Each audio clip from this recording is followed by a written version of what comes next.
যে কোনো কাজ করো না ভাই, যে কোনো কাজ করো, তা যেন হয় সবার চেয়ে সবচেয়ে সুন্দর।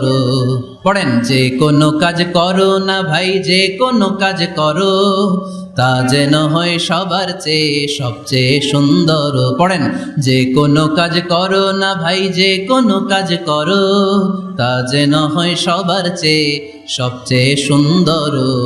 হোক না সেটা পড়া লেখা, রঙের ভাষায় ছবি আঁকা। পড়েন, হোক না সেটা পড়া লেখা, রঙের ভাষায় ছবি আঁকা, হোক না সেটা সামান্য কাজ কিংবা মহত্তর, তা যেন হয় সবার চেয়ে সবচেয়ে সুন্দর। যে কোনো কাজ করো না ভাই, যে কোনো কাজ করো, তা যেন হয় সবার চেয়ে সবচেয়ে সুন্দর। চিৎকার করে বলেন ঠিক কিনা? আমরা যেটাই করি না কেন ওইটা ভালো করে করার দরকার আছে না নাই?